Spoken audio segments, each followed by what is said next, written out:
Hello friends, welcome back to my YouTube channel the speaking stars. मैं हूं आपकी astro friend Shivani. आशा करती हूं आप जहां भी हैं कुशल मंगल हैं। इसी आशा के साथ आज का विषय जिस पे हम बात करने वाले हैं वो है मेरी नक्षत्र सीरीज का नेक्स्ट टॉपिक, जो कि है 7th नक्षत्र पे, जो कि है पुनर्वासु नक्षत्र। पुनर्वासु नक्षत्र में पैदा हुए जो जातक होते हैं उनकी नेचर कैसी होती है, उनके प्रोफेशन, उनके पदार्थ, इन सब के बारे में हम वीडियो में विस्तार से जानेंगे। उससे पहले जल्दी से मेरे चैनल को सब्सक्राइब कर दीजिए। आप लाइक, शेयर और कमेंट भी ज़रूर कीजिए। और पर्सनली अगर आप कुंडली रीड करवाना चाहते हैं तो दिए गए नंबर पर आप संपर्क कर सकते हैं। तो चलिए फ्रेंड्स, शुरू करते हैं आज के वीडियो के साथ। सो फ्रेंड्स, जैसा कि हम लोगों ने अपनी लाइफ में देखा है कि नक्षत्र की क्या इंपॉर्टेंस होती है। नक्षत्र, क्योंकि जैसे हम अपनी लाइफ में देखते हैं कि एक राशि जो जनरली हर कोई रीड करता है, जो भी एस्ट्रोलॉजी में विश्वास रखता है, वैदिक एस्ट्रोलॉजी में, वो ज़रूर रीड करता है कि आज का मेरा दिन कैसा है।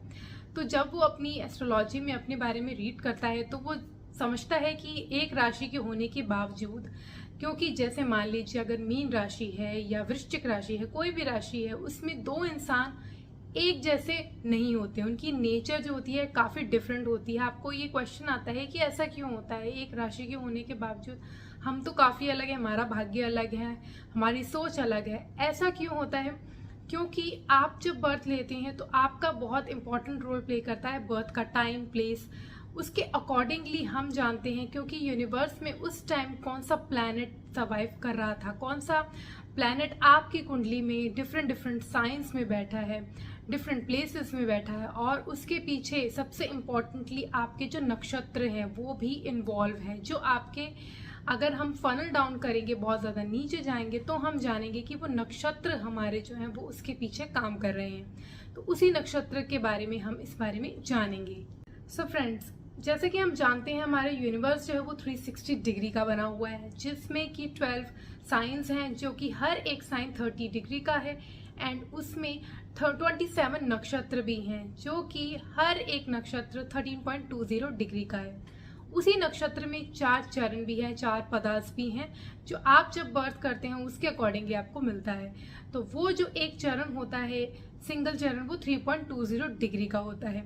उसी में से आज हम पुनर्वासु नक्षत्र के बारे में और उसके पदार्थ के बारे में बात कर रहे हैं। पुनर्वासु नक्षत्र, जिसको हम द स्टार ऑफ रिन्यूअल भी कहते हैं, वो फॉल करता है 2 साइंस में। पहले के जो 3 चरण होते हैं वो फॉल करते हैं हमारे जेमिनाई में, एंड जो 4th चरण होता है वो फॉल करता है हमारा कैंसर में। इसके जो डीटी होते हैं वो अदिति होती है, द गॉडेस ऑफ मदरहुड। इसका जो प्लैनेट होता है वो जुपिटर होता है, गण होता है देवता, वर्ण होता है वैश्य, और इसका सिंबल होता है क्वेवो। क्वेवो जाम, जिसमें हम लोग अपनी तीर रखते हैं, उसको क्वेवो कहते हैं। तो इसका सिंबल वो होता है। तो सबसे पहले हम जानेंगे इनके लुक्स के बारे में। जनरली पुनर्वासु नक्षत्र में पैदा हुए नेटिव जो होते हैं उनके कर्ली हेयर होते हैं, लॉन्ग थाइज होती हैं, इनका नोज जो है वो काफ़ी हाई होता है, और इन लोगों की जो वॉइस होती है वो काफ़ी स्वीट होती है, स्वीट स्पोकन होते हैं, लुक काफ़ी चार्मिंग होती है, देखने में अट्रैक्टिव होते हैं, फेयर टू व्हीटिश इनका कॉम्प्लेक्शन होता है, और काफ़ी अट्रैक्टिव इनकी पर्सनालिटी होती है। पुनर्वासु नक्षत्र जो होता है एक नक्षत्र है जो कि क्रिएशन का है। जैसे कि हमने पिछले नक्षत्र में देखा, जो कि आर्द्रा नक्षत्र था, 6th नक्षत्र, जिसमें एक था कि डिस्ट्रक्शन, एक स्टॉर्म था।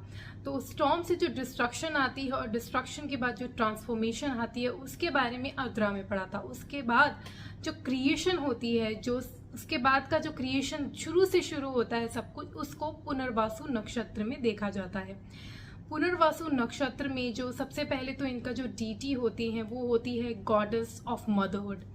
इसीलिए इन लोगों की नेचर भी बहुत ज़्यादा काइंड होती है, बहुत ज़्यादा केयरिंग, लविंग नेचर होती है इनकी, लोगों के प्रति इनको बहुत ज़्यादा काइंडनेस होती है, और ये बहुत ज़्यादा एक्सपेक्ट भी नहीं करते हैं कि रिटर्न में उनको कोई फेवर मिले। जैसे कि एक मदर होती है वैसे ही इनकी नेचर भी होती है। एंड क्योंकि जो अदिति होती है वो गॉडेस होती है राइटियस पाथ में चलने वाली, वैसे ही ये लोग भी होते हैं, सही मार्ग में चलते हैं, सच्चाई में ज़्यादातर इनको चलने में विश्वास रहता है, सच्चाई को फॉलो करते हैं, सच बोलने वाले ऐसे लोग होते हैं। और क्योंकि इनका जो सिंबल है वो क्वेवो है, तो क्वेवो में तीर रखे जाते हैं। तीर जो कि आप अगर देखा जाए तो आप युद्ध में जब लड़ते हैं तो वो जो तीर यूज होके वापस उसमें डाले जाते हैं, वैसे ही इस नक्षत्र में जो नेटिव होती हैं वो उनकी होती है नेचर।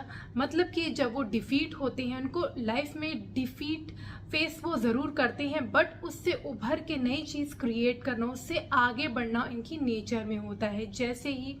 जैसे कि हमने युद्ध में देखा है, जो तीर यूज होके वापस आ जाते हैं डिफीट होके, फिर वो दोबारा यूज होते हैं जीत के लिए, वैसे ही ये लोग भी अपनी जीत के लिए आगे बढ़ते हैं डिफीट के बाद भी, और उसके बाद ये बहुत ज़्यादा सक्सीड करते हैं अपनी लाइफ में। तो इट इज़ नक्षत्र of creation. They create something, they believe in creating, they believe in constructing things for other, constructing a new world. तो इन लोगों के अंदर एक क्षमता होती है कि ये, एक तो सबसे पहले इनकी जो नेचर होती है वो बहुत केयरिंग होती है टुवर्ड्स पीपल, क्योंकि एक मदरहुड इनके अंदर होती है, मदर की जैसी नेचर होती है। तो वो इनकी जो क्वालिटी है वो बहुत ज़्यादा एक्सेप्शनल क्वालिटी में से एक है। They are very forgiving in nature. कोई गलती कर भी देता है तो बहुत इजीली उनको माफ़ कर देते हैं। इनकी नेचर बहुत ज़्यादा काइंड होती है, इसलिए इनको बहुत ज़्यादा ये मैटर नहीं करता है, इनके लिए उस चीज़ को भूलना ही पसंद करते हैं। इसके पीछे एक स्टोरी भी है, क्योंकि जो गॉडेस अदिति होती है, उनका एक जो यंगेस्ट सन होता है वो वामन अवतार होता है, जो कि विष्णु का ही होता है। तो विष्णु का जो अवतार वामन अवतार होता है वो डीमंस में जो विक्ट्री पाने के लिए आया होता है। वैसे ही इन लोगों का जो यंगेस्ट चाइल्ड होता है, जो सबसे छोटा चाइल्ड होता है, चाहे वो मेल हो या फीमेल हो, बहुत ही इनके सपोर्टिव होता है इनकी लाइफ में, इनको बहुत सपोर्ट करता है। इनको इनकी जो नीड में अगर कोई खड़ा होता है वो यंगेस्ट चाइल्ड होता है, तो इनके यंगेस्ट चाइल्ड से इनको बहुत ज़्यादा सपोर्ट मिलता है, उनकी ज़रूरतों को पूरा करता है। तो ऐसे कह सकते हैं कि इनका यंगेस्ट चाइल्ड इनका एक सपोर्ट सिस्टम बन के आता है। सिंस इनका जो प्लैनेट होता है इन नक्षत्र वालों का वो जुपिटर होता है, तो इन लोगों को बहुत ज़्यादा नॉलेज होती है चीज़ों की, and they are very good in studies. ये ग्रो अप करते हैं तो इनका स्टडीज़ में इनका काफ़ी मन लगता है, और ये अच्छे होते हैं जनरली स्टडीज़ में। और ऐसे लोग जो होते हैं वो हो सकता है कि इनकी इतना अच्छी स्टडीज़ में हो कि इनको अपॉर्चुनिटीज़ मिले अब्रॉड में जाके स्टडीज़ करने की, तो ऐसे भी कुछ इसमें देखा गया है। They are very cordial with their family members से बहुत ज़्यादा लगाव रहता है, बहुत ज़्यादा कॉर्डियल नेचर के लोग उनके साथ रहते हैं। बट इनकी मैरिड लाइफ में थोड़ी सी अप्स एंड डाउन्स इनको शुरू में फेस करने को मिलता है, बट ये लोग उसके साथ भी मैनेज कर लेते हैं, क्योंकि इनकी जो नेचर होती है वो काफ़ी एडजस्टिंग होती है। एंड फाइनेंशियल फ्रंट में ये लोग काफ़ी एक्टिव होते हैं, वेरियस फील्ड्स की नॉलेज होती है, इसीलिए ये लोग इनकम काफ़ी अच्छी अर्न कर लेते हैं। और इन लोगों को बहुत ज़्यादा फेथ होता है गॉड में, and they love to spend a simple life. तो सिंपल लिविंग, हाई थिंकिंग वाले नेचर के होते हैं ये लोग। प्रोफेशन पुनर्वासु नक्षत्र के लोगों को जनरली सूट करते हैं, वो होते हैं सबसे पहले तो teacher. They can be very good teacher. Philosopher बहुत अच्छे होते हैं, स्पिरिचुअल गुरु बहुत अच्छे होते हैं, इनका फेथ होता है गॉड में, तो ये लोगों को टीच करते हैं बहुत अच्छे से। स्पिरिचुअलिटी की तरफ इंक्लिनेशन होने की वजह से they can be a spiritual गुरु।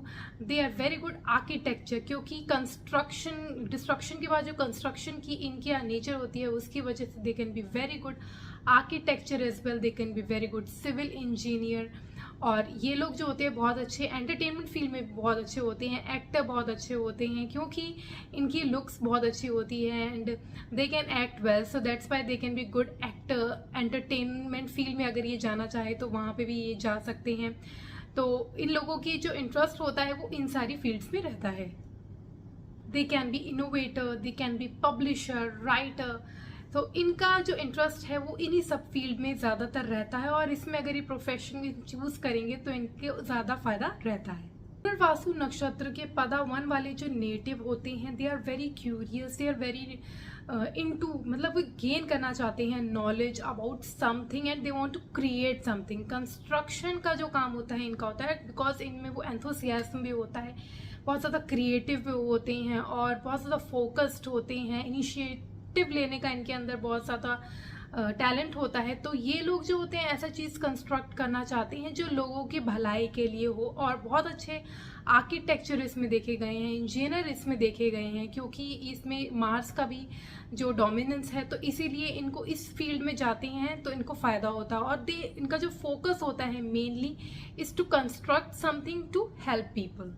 वासु नक्षत्र पदा 2 वाले जो नेटिव होते हैं ऐसे fall under the planet Venus, इस नक्षत्र वाले, तो इसीलिए इन लोगों का फोकस सबसे पहले लाइफ में होता है to get the status, to get the things of stability. जो चीज़ें इनको स्टेबिलिटी प्रोवाइड करती हैं, जो एसेट स्टेबिलिटी प्रोवाइड करते हैं, लिक्विड जो मनी होता है, वो सब इनको चीज़ों को एक्यूमुलेट करने का इनका फोकस रहता है लाइफ में, ताकि जब इन लोगों के पास वो चीज़ आ जाए उसकी उन सब की अपनी नॉलेज से ये सब चीज़ें गेन करके उसके through in as a resource इसको यूज़ करके ये लोगों के लिए कुछ भला करना चाहते हैं। तो पहले इनका फोकस होता है कि इनके पास वो चीज़ें हो, वो फाइनेंस हो, वो एसेट्स हो, वो जो स्टेबिलिटी इनको बेसिकली लाइफ में चाहिए होती है, जिससे कि ये लोग अपने पास रख के फिर आगे लोगों की भलाई के लिए कुछ उसको लगा सके, किसी अच्छे काम में लगा सके। तो इनका मेन फोकस होता है is to create wealth, is to create asset.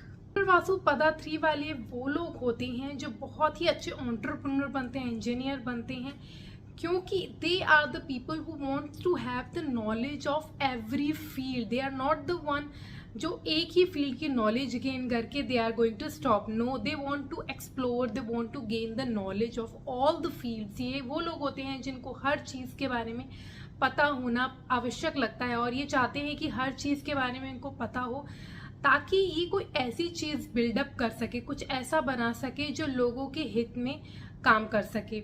और ये लोग बहुत अच्छे एंटरप्रेन्योर इसलिए बनते हैं क्योंकि इनको बहुत ज़्यादा नॉलेज हर चीज़ की होती है। They are jack of all trade. इसीलिए इन लोगों की ये जो लोग जनरली जो सबसे ज़्यादा एंटरप्रेन्योरल जो कैपेबिलिटी होती है वो इनके अंदर होती है। एक तो first of all they fall under Gemini, and then इस पदा वाले जो होते हैं specifically they are under the influence of Gemini again, and that is Mercury. और उनके पास जो स्किल्स होते हैं, जो मैनेजिंग स्किल्स होते हैं, वो इनको बहुत ज़्यादा हेल्प करते हैं कि ये अपने जो इनका जो गोल होता है उसको अचीव करने में, क्योंकि दे ऑल्सो वॉन्ट कि उनकी नॉलेज के थ्रू ये लोग कुछ ऐसा क्रिएट कर सके, कुछ स्पेशल।